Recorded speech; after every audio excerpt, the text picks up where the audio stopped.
The 14 Locks Canal Centre is located on the Malpas to Crumlin branch of the Monmouthshire Canal in the Rogerstone area of Newport. The Cefn flight of locks is no longer navigable, although, as we will see, some locks have been restored. We start our walk at the Canal Centre car park and pond. The pond is called a pound and is where boats would be held when they waited their turn to use the locks. In its day, the canal was an important method of transporting heavy and bulky goods, and in this area was used to carry items such as iron, limestone and coal.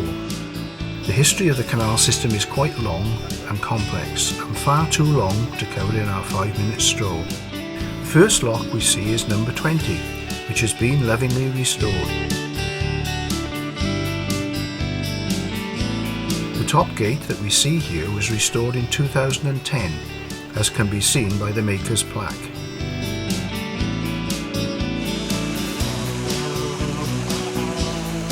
This is the mechanism that is used to allow water into the lock chamber. It is called a ground paddle and would be operated with a key windlass. The key is removable and not in place at the moment. A wooden dam has been placed above this gate to protect it from damage and would not have been there originally. This is the hole at the back of the lock that the water would flow through when the lock chamber is being filled.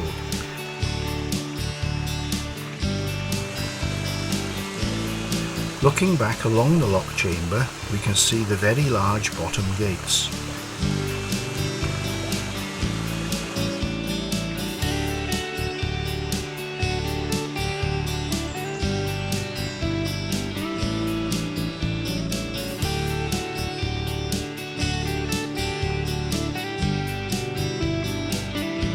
Mounted on the top of these gates is the gate paddle. This has to be operated with a key windlass, which will open a trapdoor in the bottom gate, releasing water from the lock chamber. This allows a boat to be lowered from the top level of the lock chamber to the bottom. The trapdoor and the gates have to be closed when the chamber is being filled.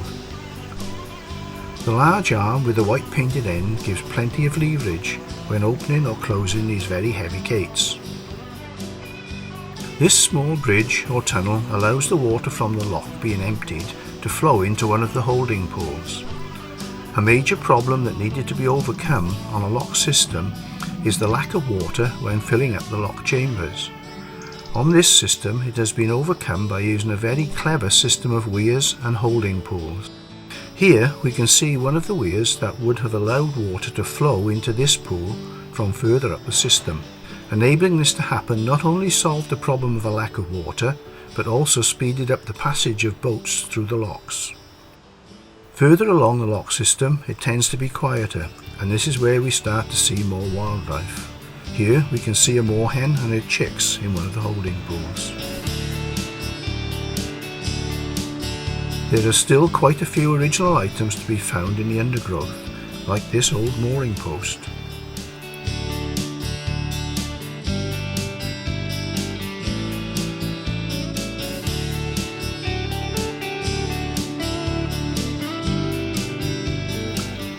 As we move further away from the canal centre, we can see that there is still much work left to be done, if the locks are ever to be restored to their full glory.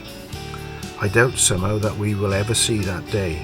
The cost alone would be quite staggering.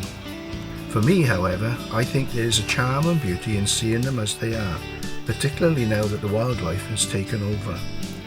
However, it would be terrible if they were lost altogether. This blue tit seems to be making the most of the tranquility and has a nest in the lock chamber wall.